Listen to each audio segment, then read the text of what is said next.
Welcome back. Today we explore the 12 Labors of Hercules. As always, relax and let yourself drift away. Let's begin. In ancient Greece, where gods and mortals intertwined, a hero's journey began 12,000 years ago that would shape Western storytelling. Heracles, born of Zeus and a mortal woman, embodied the Greek ideal of heroism. His life, a testament to redemption and human potential, faced constant trials from the jealous goddess Hera. Heracles' greatest challenge arose not from external foes, but from within, a divinely induced madness that led him to commit an unthinkable act. The murder of his own family set him on a path of atonement, encompassing 12 seemingly impossible labors. Today, we dive deep into the myth, the man, and the monster within, as we explore the legendary 12 Labors of Hercules. The tale of Heracles begins with a divine act of deception. Zeus, the king of the gods, known for his infidelities, set his sights on Alcmene, wife of Amphitryon, and renowned for her beauty and virtue.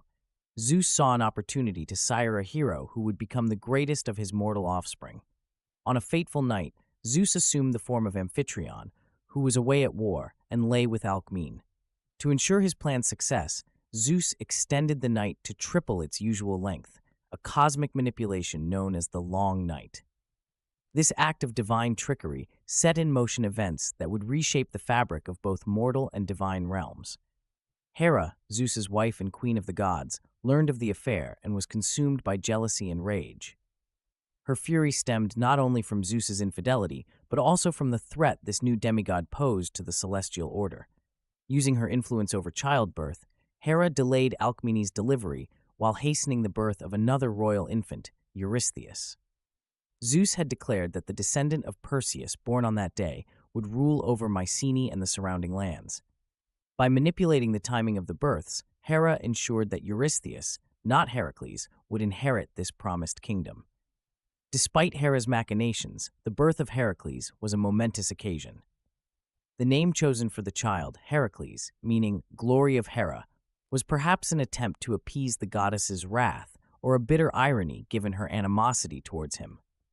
From his earliest days, Heracles displayed extraordinary abilities that set him apart from mortal children. His strength was unparalleled, and his appetite was voracious, requiring constant attention from his nurses. Hera's enmity towards Heracles persisted. She sent 2 enormous serpents to kill the infant as he lay in his crib. While his twin brother, Iphicles, cried out in terror, Heracles showed no fear. With strength that belied his infancy, he grasped the serpents, one in each hand, and strangled them with ease. This act of heroism, performed before Heracles could walk, was witnessed by his mortal parents, Amphitryon and Alcmene. They were struck with awe and fear, recognizing that their child was destined for greatness, but also understanding the dangers such power might bring. As Heracles grew from infancy into youth, his exceptional nature became even more apparent.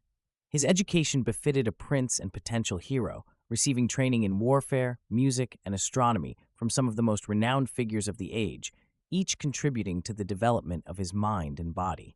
Heracles' extraordinary strength, a gift from the gods, came with a terrible price. As the young demigod grew, his education became paramount.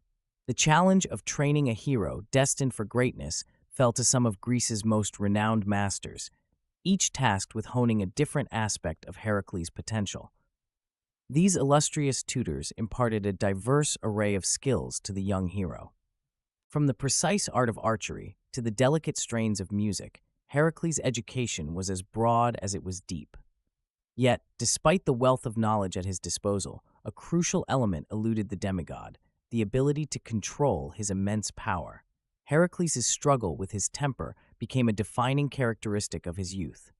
His supernatural strength, combined with volatile emotions, created a dangerous combination that threatened both friend and foe. This internal conflict proved as formidable an opponent as any monster he would later face.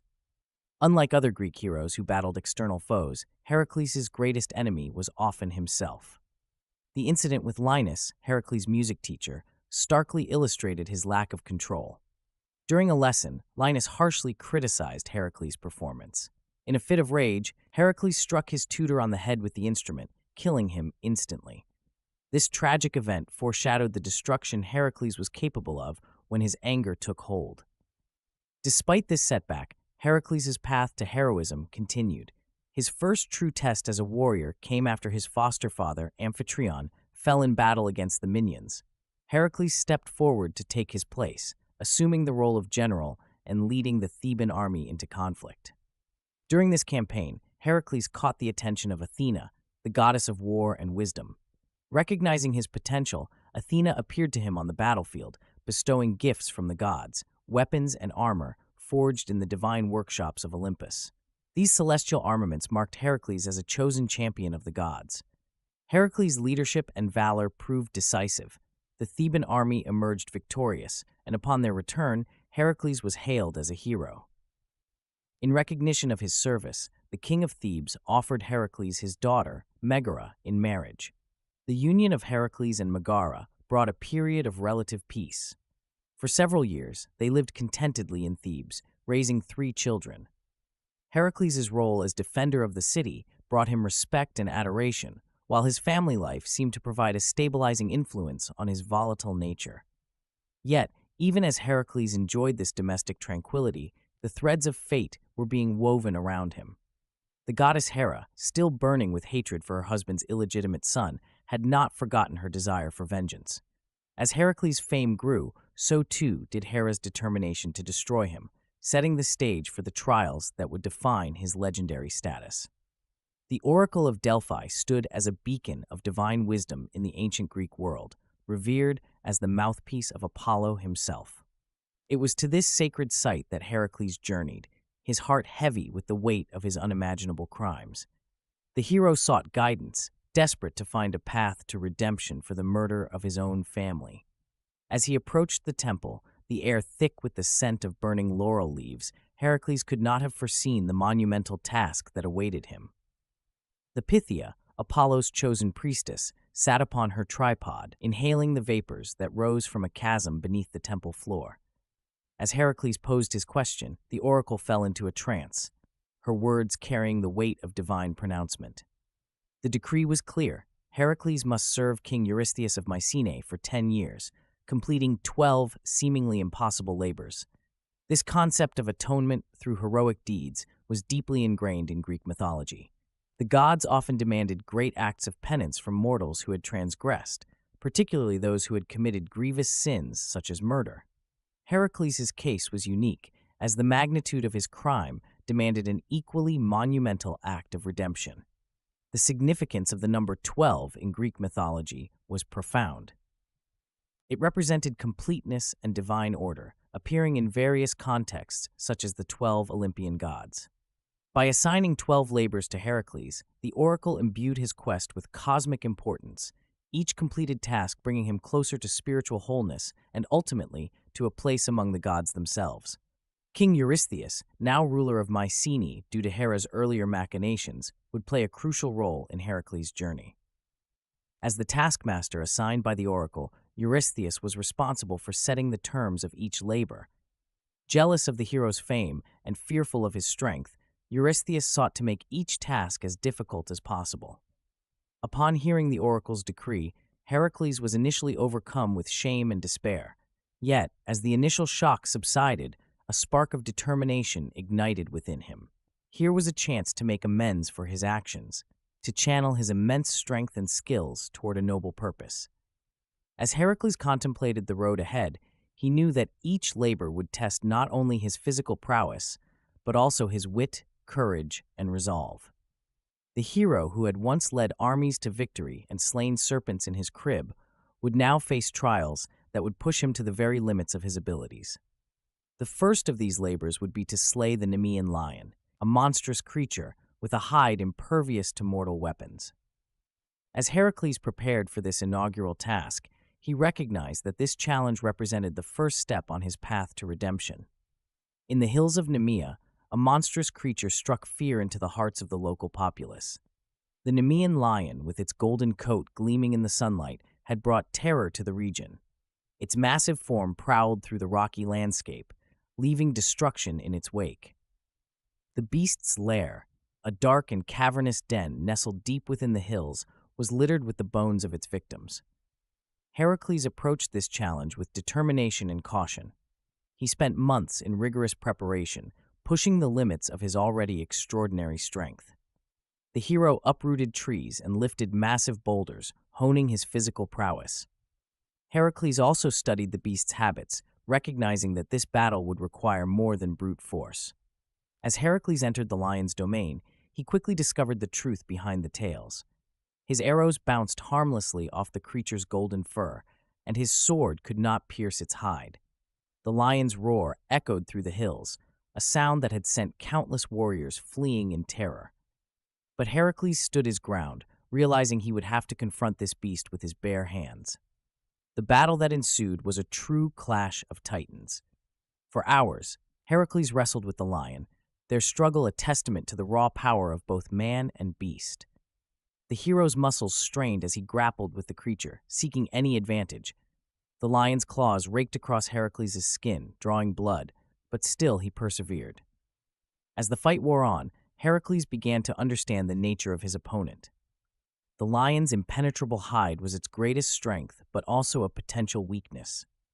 In a moment of desperate inspiration, Heracles managed to grasp the lion's throat, cutting off its air supply. For what seemed like an eternity, they remained locked in this deadly embrace. Finally, with a sickening crack, the lion's struggle ceased. Exhausted but triumphant, Heracles faced a new challenge. Using one of the lion's own razor-sharp claws, he began the grueling task of skinning the creature. The hide that had resisted all weapons now yielded to its own claw, revealing the secret of its invulnerability. As Heracles donned the lion's skin as a cloak, he felt a profound change come over him. This was more than just a trophy, it was a symbol of his transformation. The lion skin cloak became an iconic part of Heracles' identity, representing not only his physical strength but also his cunning and resourcefulness. In future adventures, it served as both armor and a reminder of his ability to overcome seemingly impossible odds. The defeat of the Nemean Lion marked a turning point in Heracles' journey.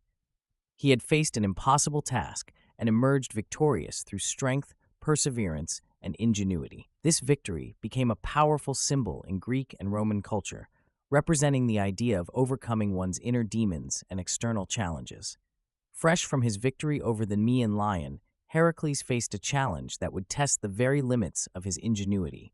The Lernaean Hydra, a fearsome water serpent with 9 heads, lurked in the murky swamps of Lerna. This creature, whose very essence defied the laws of nature, held a significant place in Greek mythology. Some accounts claimed it was the offspring of Typhon and Echidna, while others believed it was a creation of Hera herself, designed specifically to challenge Heracles. The Hydra's reputation as a scourge of the land was well earned. Its poisonous breath could kill anyone who dared approach its lair, and one of its heads was immortal. The creature's blood was known to be the most poisonous substance to humans, making it a formidable adversary even for the son of Zeus. As Heracles ventured into the swamps, he quickly realized that this battle would require more than brute strength. His initial attempts to slay the Hydra proved futile and counterproductive. Each time he severed one of the creature's heads, 2 new ones would sprout in its place. This regenerative ability symbolized the seemingly insurmountable challenges that often arise in life, where conventional solutions only exacerbate the problem. Recognizing the need for a new approach, Heracles called upon his nephew, Iolaus, to assist him. Together, they devised a strategy that would change the course of the battle. As Heracles severed each head, Iolaus would immediately cauterize the wound with a flaming torch, preventing the regrowth of new heads. This ingenious tactic allowed them to slowly but surely reduce the Hydra's number of heads without inadvertently strengthening it.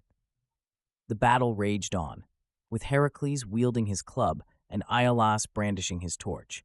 Even as they made progress, Hera sought to further complicate Heracles' task by sending a giant crab to aid the Hydra. Despite this additional challenge, Heracles and Iolaus persevered, their teamwork proving effective against both foes. As they neared victory, only the Hydra's immortal head remained. In a display of quick thinking, Heracles decided to bury the immortal head under a massive rock, effectively imprisoning it for eternity. With this act, the threat of the Lernaean Hydra was finally neutralized. Heracles' defeat of the Hydra demonstrated his ability to adapt, seek help when needed, and overcome seemingly impossible odds through strategy and perseverance. The hero's approach to this labor highlighted the importance of innovative thinking and collaboration when faced with self-regenerating problems. By dipping his arrows in the Hydra's toxic blood, Heracles also showed foresight, creating weapons of unparalleled lethality that would prove crucial in his future labors. This victory was more than just a physical triumph for Heracles. It showcased his growth as a hero, proving that brawn alone was not enough to overcome every challenge. The lessons learned in facing the Hydra would serve him well in the trials to come, as each labor presented its own unique challenges that required more than just raw strength to overcome. Fresh from his triumph over the Hydra, Heracles faced a task that seemed deceptively simple: capture a deer. Yet this was no ordinary animal, and its pursuit would push the hero to the very limits of his endurance, testing both his body and spirit. The Cernaean hind, also known as the Golden Hind, was a creature of divine origin.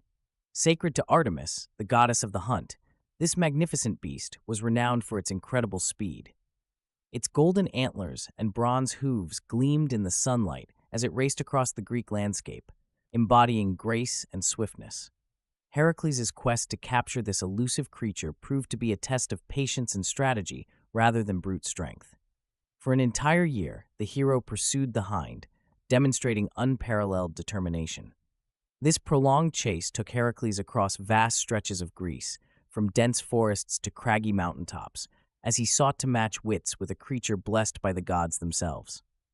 The hero employed various tracking methods in his relentless pursuit.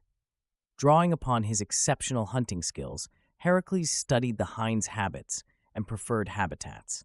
He learned to read subtle signs in the environment: a bent blade of grass, a distant flash of gold in the sunlight, that might betray the creature's presence. As the months wore on, Heracles faced not only the physical challenge of the pursuit, but also a growing ethical dilemma. The hind's status as a sacred animal to Artemis weighed heavily on his conscience. How could he fulfill his duty to capture the creature without risking the wrath of the goddess? This moral quandary forced Heracles to consider the consequences of his actions in a way he hadn't before. The moment of capture, when it finally came, was a testament to Heracles' ingenuity. Realizing that he could not match the hind's speed on foot, the hero devised a clever strategy. He tracked the creature to a river crossing and, seizing his opportunity, loosed an arrow. The projectile whistled past the hind, startling it into the water. Slowed by the current, the magnificent beast finally found itself within Heracles' grasp. Yet Heracles' trial was far from over. As he began the journey back to Mycenae with his prize, he was confronted by an enraged Artemis. The goddess, furious at the capture of her sacred animal, demanded an explanation. With humility and respect, Heracles explained his predicament to Artemis.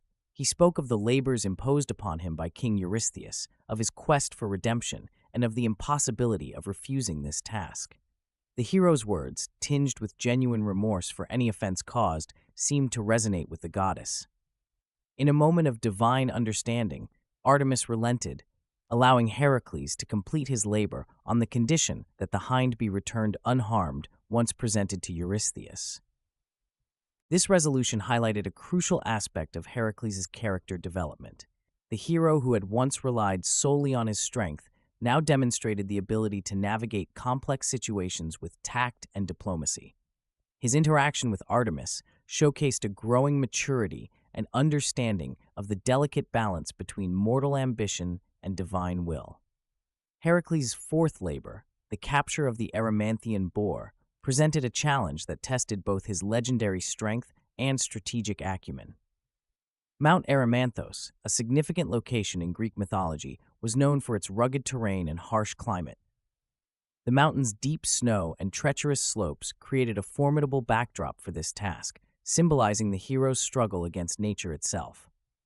The Erymanthian boar, a creature of immense destructive power, had been terrorizing the local population. Heracles was tasked with bringing the beast back alive to King Eurystheus, a feat that required careful planning and execution. The hero's journey to Mount Erymanthos was fraught with obstacles, as he navigated the treacherous landscape and biting cold. Recognizing the need for both strength and cunning, Heracles devised a strategy to tire out the boar in the deep snow. This approach demonstrated a growing sophistication in his problem-solving abilities, as he incorporated environmental factors into his plans. The harsh weather conditions of Mount Erymanthos, with its blinding snowstorms and icy winds, played a crucial role in the hero's strategy. During his ascent, Heracles encountered his friend Pholus, a centaur known for his hospitality and wisdom. This meeting, initially a welcome respite, became a pivotal moment in the labor. Pholus's offer of food and shelter led to the opening of a communal wine jar, an act that would have far-reaching consequences. The aroma of the opened wine attracted other centaurs, resulting in a chaotic scene. The centaurs, prone to wild behavior when intoxicated, began to riot. This incident escalated into a violent confrontation between Heracles and the centaur horde, symbolizing the clash between civilization and untamed nature. In the ensuing battle, tragedy struck. Chiron, Heracles' former mentor, was accidentally shot with an arrow poisoned by the Hydra's blood. This event held deep symbolic significance, representing the unintended consequences of heroic actions and the price of knowledge and power. The accidental injury to Chiron served as a poignant reminder of the complexities of heroism. Heracles, who had come to capture a boar, now grappled with the harm caused to his teacher. This incident underscored the theme of responsibility that runs throughout Greek mythology, where even the greatest heroes must face the repercussions of their actions. Returning his focus to the primary objective, Heracles pursued the Erymanthian boar through the snow-covered slopes. His strategy of chasing the creature into deep snow proved effective, as the beast's strength waned in the challenging terrain. Using his immense strength, Heracles bound the exhausted boar with chains, preparing to bring it back to King Eurystheus. The successful capture of the boar marked the completion of Heracles' fourth labor, but the victory was tempered by the tragic events that had unfolded during his quest. Fresh from his bittersweet victory with the Erymanthian boar, Heracles encountered a labor that would test the limits of his ingenuity and challenge his very dignity as a hero. King Eurystheus, determined to humiliate the legendary son of Zeus, tasked Heracles with cleaning the Augean stables in a single day without the use of any tools. This seemingly impossible feat was designed to bring low the mighty hero, forcing him to contend with years of accumulated animal waste from the vast herds of immortal cattle owned by King Augeas of Elis. The Augean stables stood as a monument to neglect, their walls stained and crumbling under the weight of decades of filth. The air hung heavy with the pungent odor of waste, a miasma that permeated the surrounding lands for miles. Heracles surveyed the vast expanse of squalor, where mounds of dung rose like small hills and putrid streams trickled between them. The stables housed thousands of immortal cattle, their supernatural nature evident in the sheer volume of waste they produced. Realizing that brute force alone would not suffice, Heracles devised an ingenious solution. He reshaped the landscape, digging massive canals to divert the nearby rivers Alpheus and Pineus. As the sun began to set, the combined might of the two rivers surged through the stables, creating a torrent that swept away years of accumulated waste. The rushing waters cleansed the stables more thoroughly than any mortal effort could have achieved, leaving behind structures that gleamed in the fading light. The environmental impact of Heracles' solution extended far beyond the confines of the stables. The flood of water, rich with nutrients from the waste of immortal cattle, spread across the surrounding farmlands.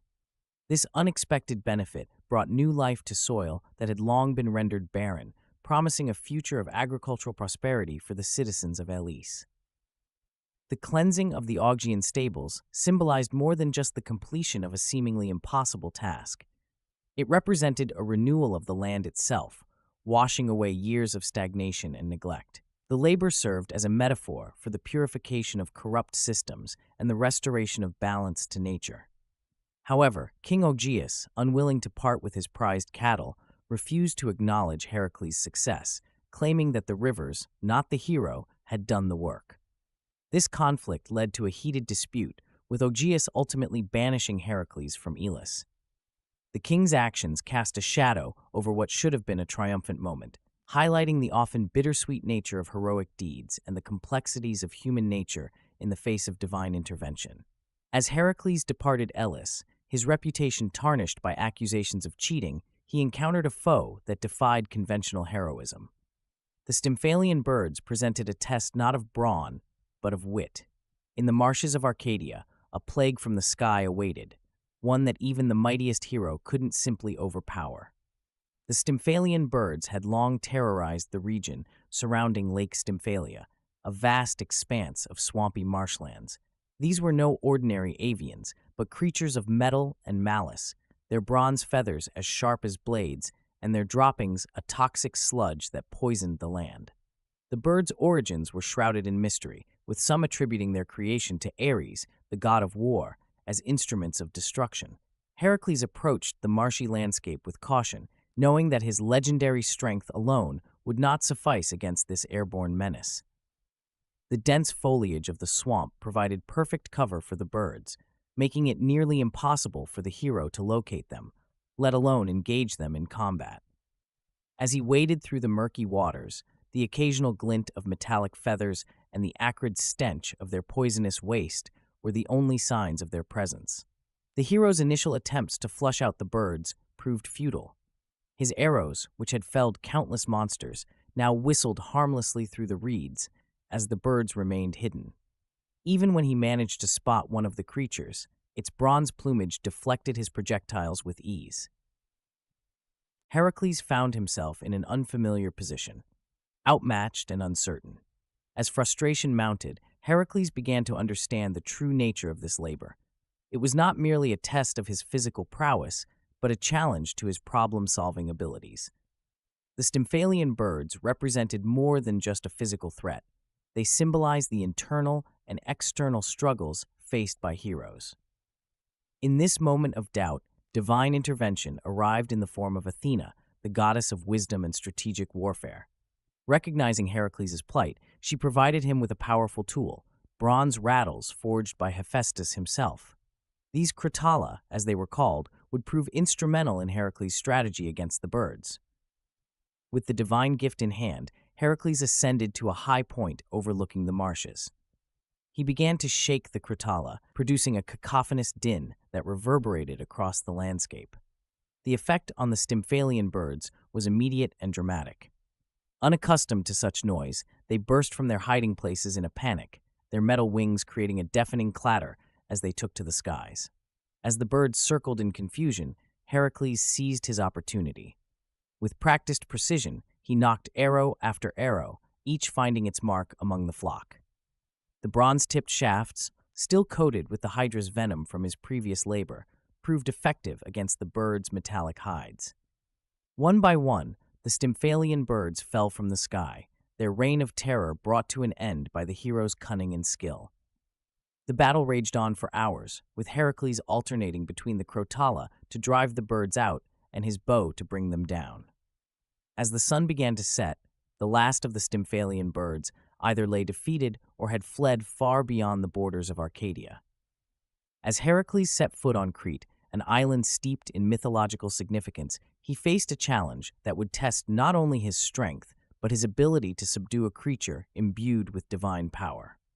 The Cretan bull, once a symbol of King Minos's right to rule, had become a scourge upon the land.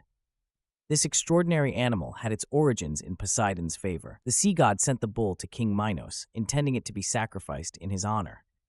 However, Minos, struck by the creature's beauty, kept it for himself. This defiance set in motion a chain of tragic events. Poseidon's retribution was swift. He caused Pasiphae, Minos's wife, to fall madly in love with the bull, resulting in the Minotaur's birth, a monstrous hybrid with a man's body and a bull's head. The Minotaur became Minos's shame, hidden in the labyrinth.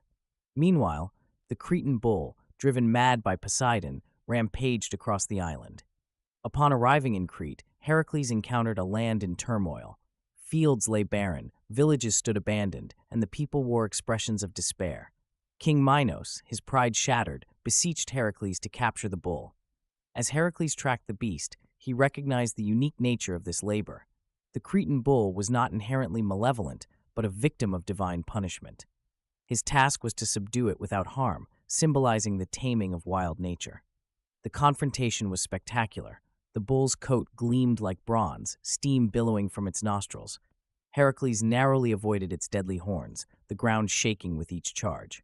Drawing upon his experience, Heracles grasped the bull's horns and used its momentum to flip it. The ensuing struggle was epic, lasting hours. Slowly, the hero asserted his dominance, symbolizing humanity's potential to overcome nature's forces. With the bull subdued, Heracles faced the challenge of transporting it to Mycenae. Ingeniously, he utilized the bull's ability to walk on water, a remnant of its divine origin, to guide it across the sea to the Greek mainland. As Heracles set foot on the shores of Thrace, he encountered a land where the line between man and beast blurred beyond recognition. The eighth labor awaiting him was a confrontation with the darkest depths of human cruelty. His task: to capture the mares of Diomedes, horses renowned for their insatiable appetite for human flesh. These were no ordinary horses, but creatures bred and trained to devour the flesh of unsuspecting guests and strangers. Their master, King Diomedes, ruler of the Bistones in Thrace, was known far and wide for his brutality. The king took perverse pleasure in feeding his horses the flesh of those who sought refuge in his kingdom, a practice that showcased the depths of human depravity. Thrace itself played a significant role in shaping the narrative of this labor. Often associated with barbarism and savagery in Greek mythology, Thrace stood in stark contrast to the more civilized Greek states. This reputation added an extra layer of danger to Heracles' task, as he ventured into a land where the rules of civility held little sway. The symbolism of man-eating horses reflected themes of uncontrolled nature and the consequences of human cruelty. These creatures were both a product of and a reaction to their master's brutality, representing the cyclical nature of violence, where cruelty begets cruelty. As Heracles approached the stables of Diomedes, he knew that brute force alone would not suffice. The hero devised a strategy that involved confronting their master as a means to tame the horses. The battle that ensued was one of unparalleled brutality. Heracles faced not only the savage mares, but also the king's men, who were equally steeped in the culture of cruelty that pervaded Diomedes' realm.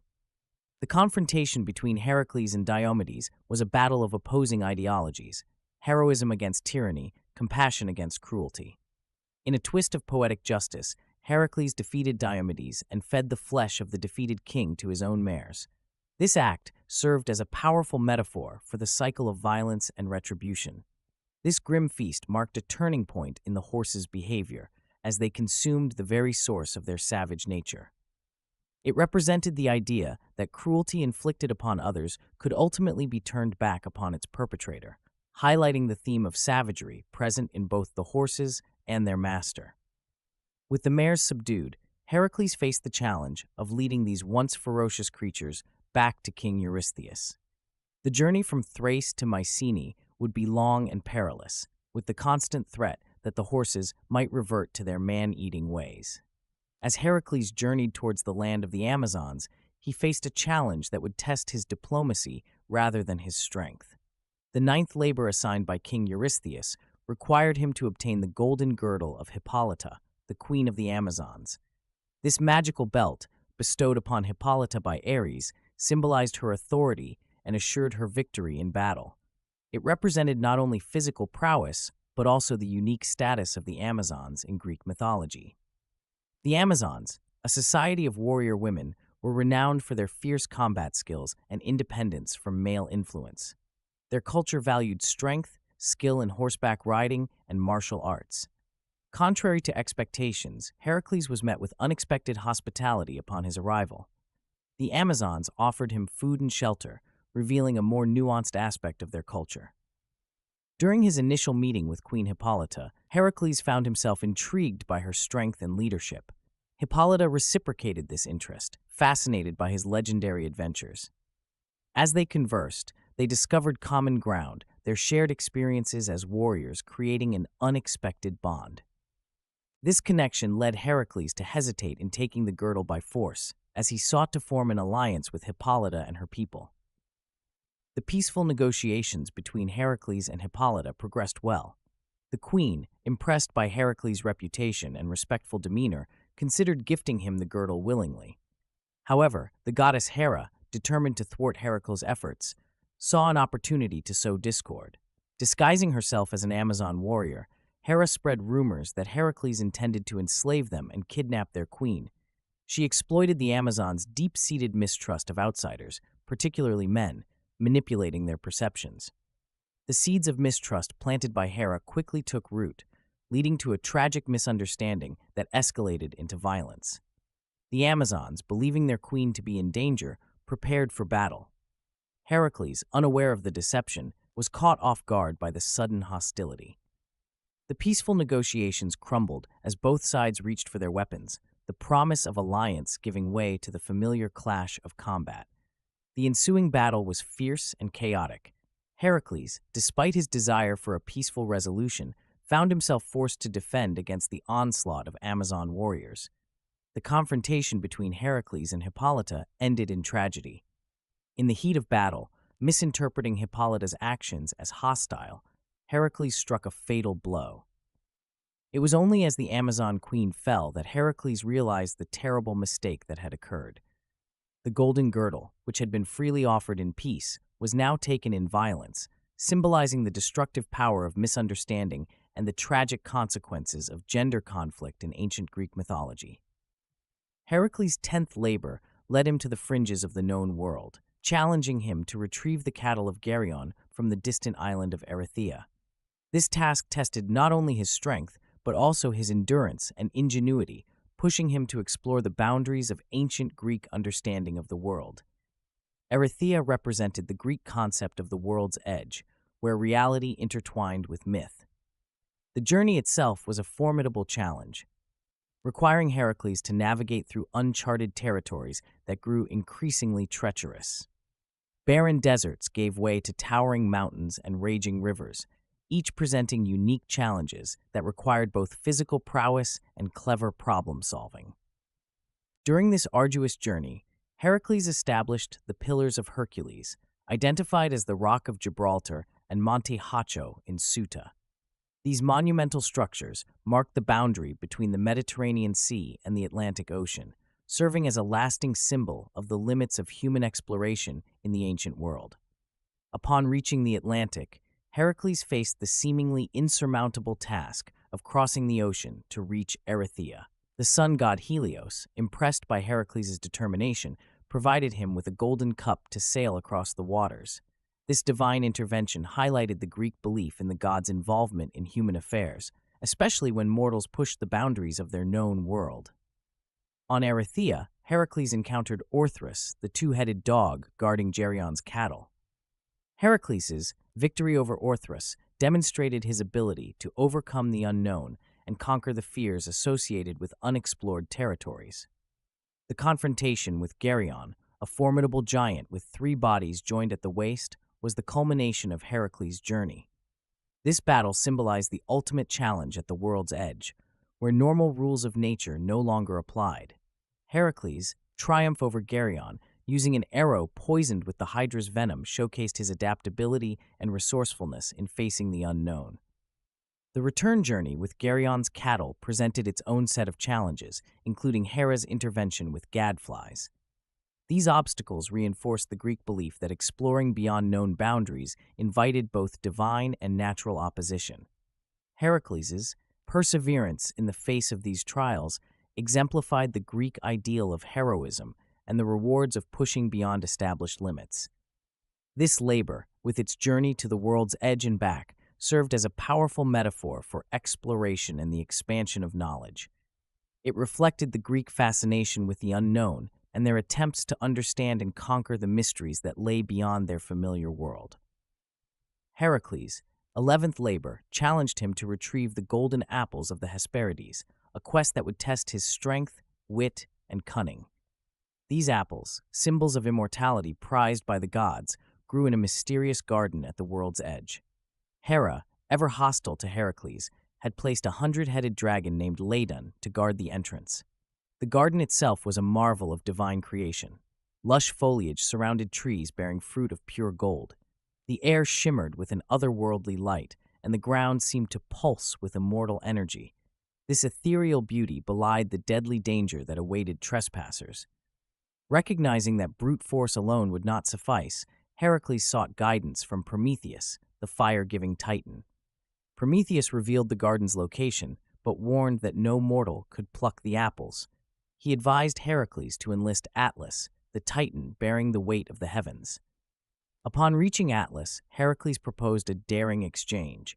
He offered to temporarily shoulder Atlas's burden in return for the titan's help in retrieving the apples. This negotiation highlighted Heracles' strategic mind as he leveraged Atlas's immortality to overcome the garden's restrictions. Atlas agreed, and Heracles took on the immense weight of the celestial sphere. The hero's muscles strained under the colossal burden, a weight that would have crushed any ordinary mortal. Every moment was an excruciating test of his legendary strength and endurance. While Heracles bore this cosmic load, Atlas ventured into the garden. He navigated past the vigilant Ladon and plucked the golden apples from their branches.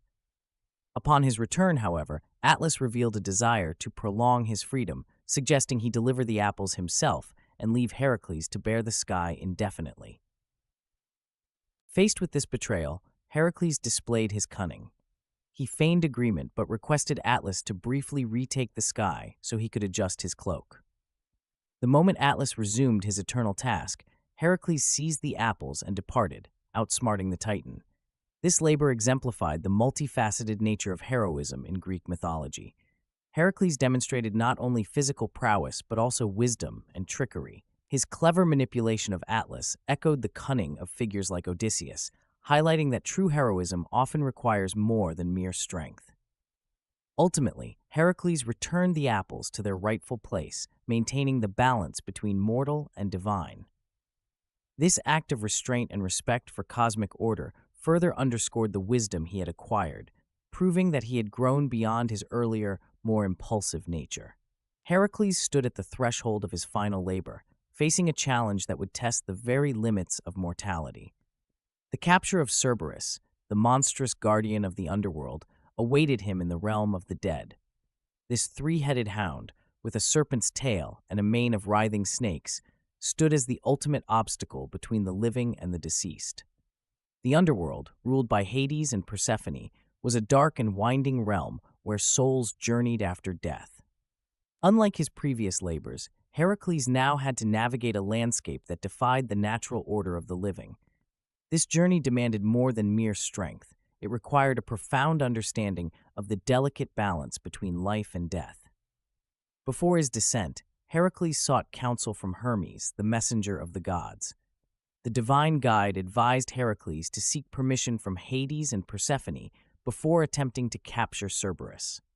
This counsel highlighted the importance of respecting divine authority, even for a hero of Heracles' stature. To prepare for his journey, Heracles underwent initiation into the Eleusinian mysteries. These ancient religious rites offered insights into the nature of death and rebirth, arming Heracles with knowledge crucial for his encounters in the underworld. As Heracles descended, he encountered various shades, the spirits of the deceased. These ethereal beings served as a stark reminder of the finality of death and the importance of honoring those who had passed.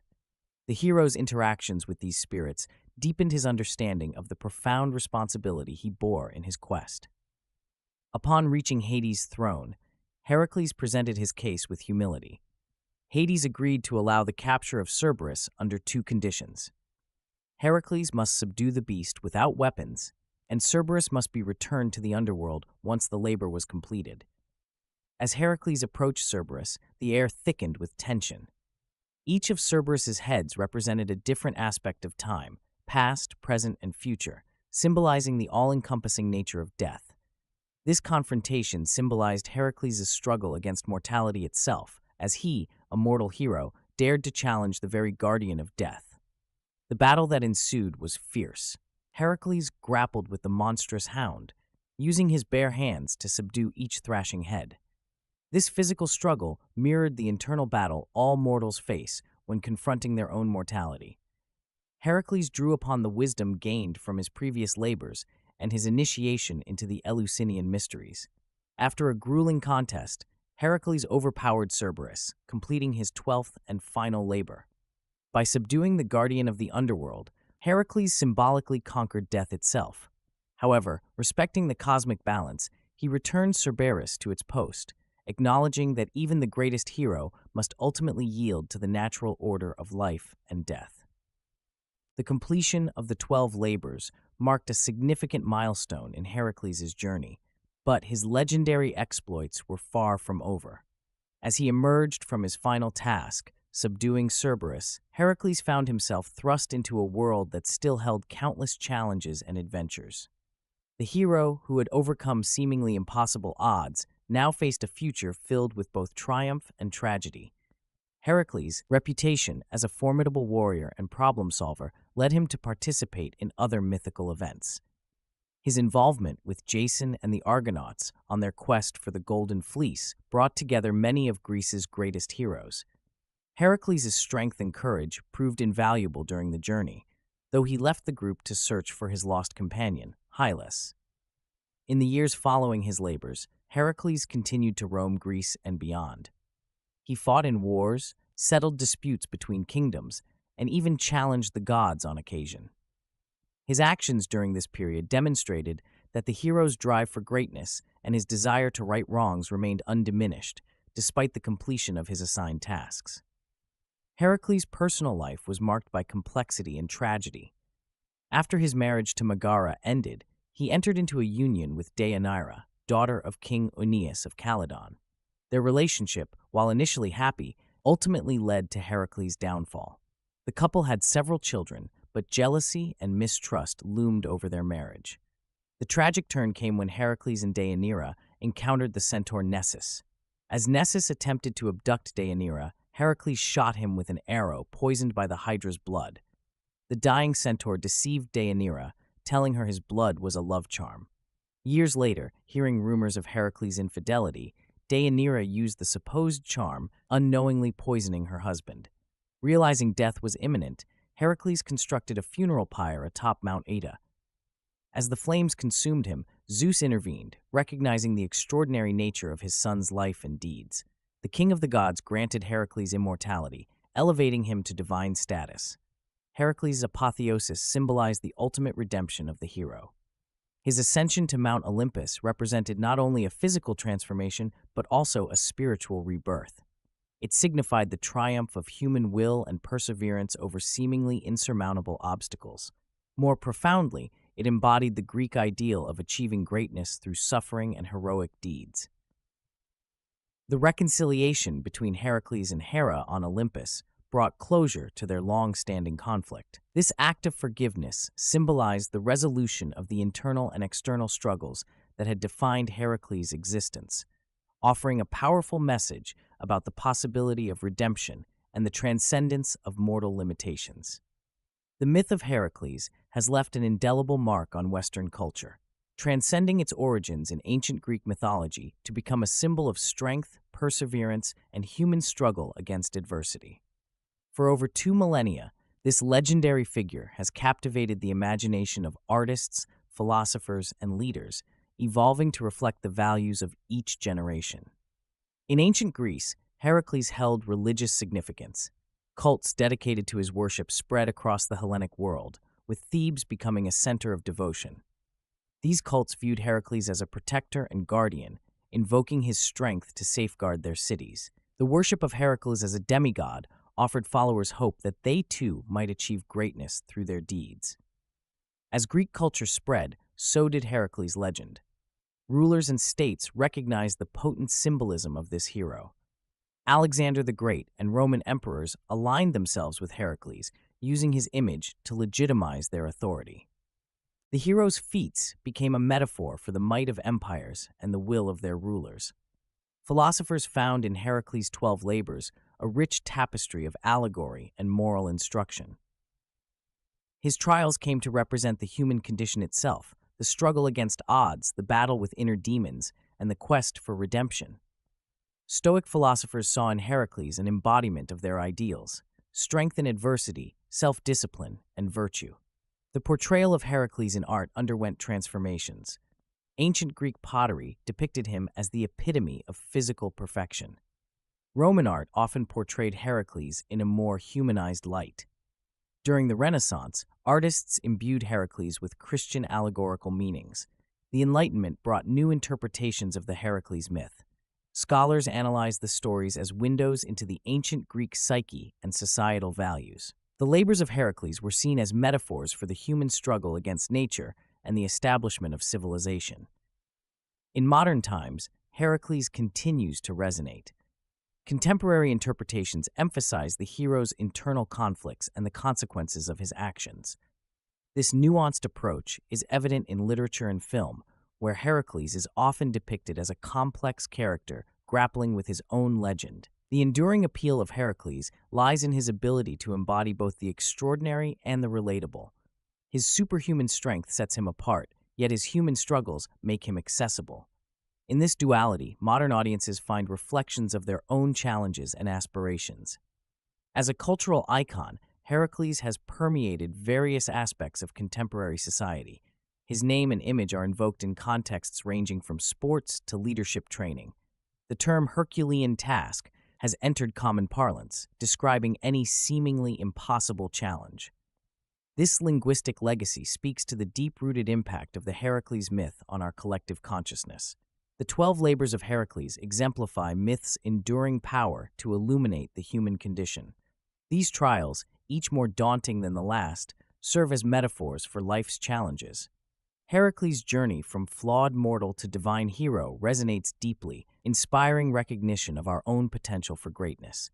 The labors showcase not only physical prowess, but also cunning, perseverance, and the ability to overcome seemingly insurmountable odds. Greek mythology, particularly Heracles' story, offers insights into human nature, identity struggles, and moral complexities. These ancient tales remain relevant in modern discussions about personal challenges and redemption, reminding us that even legendary heroes grappled with inner demons. How might Heracles' journey reflect our own struggles and triumphs?